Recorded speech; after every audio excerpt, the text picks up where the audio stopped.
நமசிவாய வாழ்க. திரு அண்ணாமலையாரை போற்றி. ஓம் குருவாழ்க. ஆன்மீக அன்பர்கள் அனைவருக்கும் இந்த சிவடியின் குரு சிவராஜனின் அன்பு கலந்த வணக்கங்கள். நம்ம இன்றைக்கி பார்த்திங்கன்னா மாத பலன்கள் பார்க்க போகிறோம். அந்த வகையில் இன்றைக்கி நம்ம மார்ச் மாத பலன்கள்.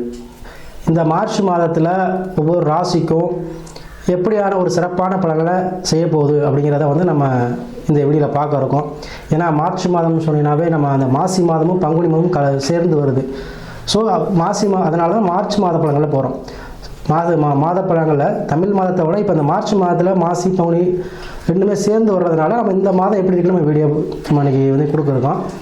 அந்த வகையில் அந்த மார்ச் மாதம் பார்த்திங்கன்னா சுப முகூர்த்த தினங்கள் நிறையா வருது. பார்த்திங்கன்னா மார்ச் 5 வியாழக்கிழமை, ஒரு வியாழக்கிழமை சுப முகூர்த்தம். அதே மாதிரி மார்ச் 6 வெள்ளிக்கிழமை. அதே போல் மார்ச் 8 ஞாயிற்றுக்கிழமை. அப்புறம் பார்த்திங்கன்னா மார்ச் 16 அது பங்குனி மாதம் 2ஆம் தேதி, அது திங்கட்கிழமை. அதே போல் மார்ச் 25 பங்குனி 11 புதன்கிழமை, இது வளர்பிறை முகூர்த்தம். ஸோ இது எல்லாமே இந்த மாதத்தில் உங்களுக்கு வருது. ஸோ சுப காரியங்கள், சுப நிகழ்ச்சிகள், இல்லத்தில் இல்லை பால் காய்ச்சிறதோ, புதுமனை புகுவிழா, இந்த மாதிரி எந்த விசேஷம் வச்சாலும் இந்த சுப முகூர்த்த தினங்களில் வச்சுக்கோங்க, நல்லாயிருக்கும். அதே போல் நம்ம இந்த மார்ச் மாதத்தில் பார்த்திங்கன்னா ஒவ்வொரு ராசிக்கும் அந்த இப்போ மேச ராசி இல்லை ரிஷபராசி ஏதோ ராசி நம்ம பார்க்குறோம் அப்படின்னா அந்த ராசியில் உள்ள நட்சத்திரத்துக்கு ஏற்ற மாதிரியாகவும் இந்த மார்ச் மாதம் என்ன நடக்கும் அப்படிங்கிறதையும் நம்ம அந்த வீடியோவில் பார்க்க இருக்கோம். நட்சத்திர பலன்கள் பொதுவாக பலன் சொல்கிறது நம்ம ஒரு வீடியோவில் போடுவோம்.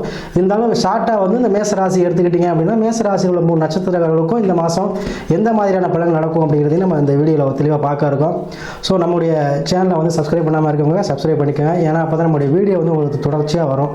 ஸோ அதனால் நீங்கள் சப்ஸ்கிரைப் பண்ணிக்கோங்க. அதே போல் நிறையா இந்த மார்ச் மாதத்தில் பார்த்திங்கன்னா நிறையா மாசி மகம் இதெல்லாம் கூட வருது. மாசி மகத்துக்கு பார்த்திங்கன்னா அந்தந்த அருகில் கூடிய சிவன் கோயிலில் உள்ள தெய்வங்கள், உலா தெய்வங்கள்லாம் உலா வருவாங்க. ஸோ அதை வழிபாடு செய்யுங்க. அதை அந்த நேரத்தில் மாசி மகத்துக்கு கிராமங்களாக இருந்தீங்கன்னா கிராமங்களுக்கு தெய்வங்கள் வரும். ஸோ உங்களால் முடிஞ்ச அன்னதானம், பொங்கல் ஏதோ வச்சு கொடுங்க. இதெல்லாம் சிறப்பான விஷயத்தை உங்களுக்கு சிறப்பான பலன்களை தரும்.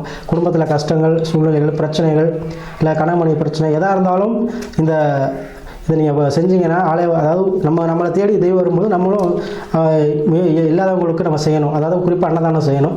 ஸோ அதை செஞ்சிங்கன்னா நல்லாயிருக்கும். ஸோ அதனால் சிறப்பான இந்த மார்ச் மாதத்துக்கு நம்ம ஒவ்வொரு ராசிக்கும் இப்போக்கி நம்ம பலன்களை பார்ப்போம். அந்த வகையில் நம்ம இன்றைக்கி ரிஷப ராசிக்கு மார்ச் மாத பலன்களை எப்படின்னு பார்க்க போகிறோம். பொதுவாக இந்த ரிஷப ராசியில் பார்த்தீங்கன்னா 3 நட்சத்திரங்கள் இருக்கும். கார்த்திகை 2, 3, 4, ரோஹிணி 4 பாதம், மிருகசீரிடம் 2 பாதம். சரிங்களா? ஸோ இந்த நட்சத்திர உள்ளடக்கிய தான் ரிஷப ராசி. பொதுவாக ரிஷப ராசி அன்பர்கள் எப்பவுமே ஒரு உடல் உழைப்பாளின்னு சொல்லலாம். எதுக்குமே பயப்பட மாட்டாங்க. எந்த விஷயத்தை எடுத்தாலுமே பார்த்திங்கன்னா அது அதோடைய விசுவாசமாக செய்வாங்க. அதாவது யார் ஒரு ஓனர் கீழே வேலை பார்த்தாலும் சரி, இல்லை எங்கே வேலை பார்த்தாலும் சரி, அவங்க நம்ம வேலை பார்க்குற இடத்துல உண்மையாகவும் விசுவாசமாக இருக்கக்கூடிய ராசி தான் அந்த ரிஷப ராசி. அவங்களுக்கு இந்த மாதம் பார்த்திங்கன்னா 10ஆம் இடத்துல ஒரு ராசி நான் வந்திருக்கார். ப்ளஸ் அவங்களோட சூரியன், செவ்வாய், சுக்கிரன், புதன், சனி, ராகு எல்லாருமே அமர்ந்திருக்காங்க. ஸோ இந்த ராசிக்காரங்க இந்த மாதத்தில் கண்டிப்பாக வெளிநாடு செல்லக்கூடிய அமைப்பு, தொழில் சம்மந்தப்பட்ட விஷயமாகவோ, இல்லை வேலை வாய்ப்புக்காகவோ, இல்லை ஏதோ ஒரு விஷயத்துக்காக வெளிநாட்டு தொடர்பு ஏற்படக்கூடிய அமைப்பு காலகட்டம் இந்த மார்ச் மாதம். ஏன்னா இந்த மார்ச் மாதம் பார்த்திங்கன்னா இவங்களுக்கு திருமணம் சார்ந்த விஷயங்கள், அதே போல் குடும்பத்தில் பிரச்சனை, பணங்காசு விஷயத்தில் பிரச்சனை, இல்லை தொழிலில் ஒரு முடக்கம், இதெல்லாமே இந்த மாதத்தில் சரியாகக்கூடிய அமைப்பாக வருது. ஏன்னா கிரகங்கள் பார்த்திங்கன்னா புதன், சூரியன், செவ்வாய், சனி, ராகு எல்லாமே இருக்கும்போது உங்களுக்கு பிரம்மாண்டமாக்கி காட்டும். பொதுவாக சுக்கிரன் என்னென்னா பிரம்மாண்டத்தை காட்டக்கூடிய கிரகம். அது ப்ளஸ் ராகுட சேர்ந்துட்டாவே பாப்புலாரிட்டிஸ், அதாவது நம்ம வெளியில் தெரிய ஆரம்பிப்போம். ஸோ இந்த மாதத்தில் நீங்கள் வெளியில் தெரிவிங்க யார் என்ன அப்படிங்கிறது விஷயத்தை நீங்கள் வெளியில் நிரூபிப்பீங்க. அது தொழில் விஷயமா இருக்கலாம், இல்லை உங்களை அவமானப்படுத்த இடமா இருக்கலாம், இல்லை வேலை வாய்ப்பு கிடைக்காம இருந்து ஒரு விஷயம் இருந்திருந்தால் இப்போக்கி வேலை வாய்ப்பு கிடைச்சி அது மூலமாக நீங்கள் பாரா எப்படி இந்த பையன் இருந்தாப்புல இப்போ இப்படி ஆகிட்டாப்புல பரவாயில்லையா அப்படின்னு சொல்கிற அளவுக்கு நல்ல பேரை எடுக்கக்கூடிய மாதமாக இந்த மார்ச் மாதம் அமைய இருக்குது. ப்ளஸ் உங்களுக்கு பார்த்திங்கன்னா 11ஆம் இடத்துல சனி பகவான் இருக்கார். ஸோ 11ல் இருக்கும்போது சனி உங்களுக்கு நல்ல ஒரு அபரிதமான வளர்ச்சியை கொடுப்பார். மக்கள் தொடர்பு, பொதுஜன தொடர்பு, ஒரு தொழில் நடத்திங்கன்னா கஸ்டமர்ஸ் அதிகமாக வர்றது, இல்லை ஒரு ஃபேக்ட்ரி ஆரம்பிக்கணும் அப்படின்னா அதுக்கு ஒன்று வேலையில் தொடங்குறது, இந்த மாதிரி விஷயங்கள்லாம் இந்த மாதம் உங்களுக்கு நடக்குங்க. ஏன்னா சனி நல்ல உங்களுக்கு 11 அதாவது மீனத்தில் இருக்கார். ஸோ காசு பணம் இரண்டுமே வந்து வேலைக்கேற்ற சம்பளம் இது எல்லாமே கிடைக்கும். ஸோ இது கிடைச்சிட்டாவே போதுமே ரிஷபராசி என்பவர்கள் நல்லது தானே. ஸோ அது இந்த மார்ச் மாதத்திலிருந்தே உங்களுக்கு வந்து தொடங்க போகுது. அதே போல் இந்த மார்ச் மாதத்தில் பார்த்தீங்கன்னா கார்த்திகை நட்சத்திரக்காரங்களுக்கு பார்த்தீங்கன்னா தொழில் அமையக்கூடிய அமைப்பு. தொழில் இல்லாதவங்க, தொழில் செய்ய நினைக்கிறவங்க, அவங்களுக்கு ஏதோ ஒரு வகையில் பணமோ இல்லை ஏதோ ஒரு முன்பின் தெரியாத நபராலேயோ உங்களுக்கு தொழில் அமையக்கூடிய அமைப்பு இருக்குங்க.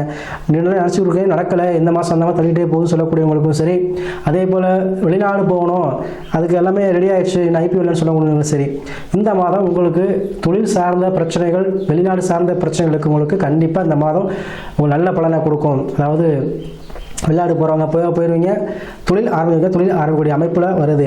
அதே போல் உங்களுக்கு பார்த்தீங்கன்னா நாளில் கேது பகவான் இருக்கார். ஸோ இந்த மாதத்தில் மண்ணு வீடு இந்த மாதிரி கட்ட நினைக்கிறவங்க கண்டிப்பாக நீங்கள் வந்து தொடங்கலாம். அதுக்கு வந்து நல்ல பலன் இந்த மாதம் கூட கொடுக்க போகுது. ஏதோ ஒரு வகையில் அரசு சம்பந்தப்பட்ட உதவி மூலமாக நீங்கள் அந்த வீடு கட்டுற அமைப்பு கண்டிப்பாக வருங்க. அதே போல் 2ல் குரு இருக்கிறார். ஸோ வருமானம் கண்டிப்பாக உங்களுக்கு இருந்துகிட்டே தான் இருக்கும். அது வந்து ஒரு பிரச்சனையும் கிடையாது. இந்த மாதத்தில் நல்லா தான் இருக்குது.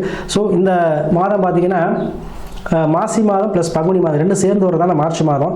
ஸோ சுப காரியங்கள் நீங்கள் நடத்தலாம், சுப நிகழ்ச்சிகள் நடைபெறும் உங்கள் இல்லத்தில். அதுக்கும் நல்ல வாய்ப்பாக இருக்குது. கணவன் மனைவிக்கிட்ட நிறையா பிரச்சனைகள் இருந்திருக்கும் போன மாதமெல்லாம், சரிங்களா? ஜனவரி மாதமெல்லாம் நிறையா குடும்பத்தில் பிரச்சனைகள் இருந்திருக்க வாய்ப்புகள் நிறையா இருக்குது. கணவன் மனைவியில் பிரச்சனை இருக்கும், காசு பணத்தில் பிரச்சனை இருக்கும், பூர்வீகத்தில் பிரச்சனை, அப்பாவோட சண்டை சச்சரவு. ஏன்னா போன மாதம் கிரகநிலை அப்படி இருந்துச்சு. ஸோ அதெல்லாம் தீர்ந்து ஒரு 2 பேரும் கணவன் மனைவி 2 பேரும் வந்து சேர்றதுக்கான வாய்ப்புகள் இந்த மாதம் உண்டு, சரிங்களா? அதே போல் காசு பண விஷயத்தில் இந்த ரிஷபராசிக்காரர்கள் வந்து கொஞ்சம் கவனமாக இருக்கணும் இந்த மாதம். ஏன்னா காசு பணம் வந்து இந்த மாதத்தில் வந்து அதிக செலவுகளை கொடுக்கக்கூடிய மாதமாக வருது. ஸோ அதை மட்டும் நீங்கள் கண்ட்ரோல் பண்ணிட்டீங்கன்னா மற்றபடி இந்த மாதத்தில் உங்களுக்கு இது எல்லாமே நல்ல சக்ஸஸாக நடக்கும். அதே போல் திருமணம் சார்ந்த விஷயங்களும் அதிகமாக நடைபெறக்கூடிய காலகட்டம் இந்த ரிஷபராசி அன்பர்களுக்கு. பொதுவாக இந்த ரிஷபராசி அன்பர்கள் வந்து எப்போயும் வழிபடக்கூடிய தெய்வமாக மகாலட்சுமி இந்த மாதம் வழிபாடு செய்யுங்க. அந்த காசு பணம் நான் உங்களுக்கு சொன்னேன்ல செலவு ஐட்டம் வருது அப்படின்னு சொல்லி, ஸோ அந்த செலவு ஐட்டங்களை வந்து நம்ம கம்மி பண்ணும். அதே போல் உங்களுக்கு வருமானத்தை கொடுக்கும். ஸோ மகாலட்சுமி வழிபாடு செய்வது இந்த ரிஷபராசி அன்பர்களுக்கு இந்த மாதம் மிகச்சிறப்பான பலனை உங்களுக்கு கொடுக்குங்க. கண்டிப்பாக செய்யுங்க.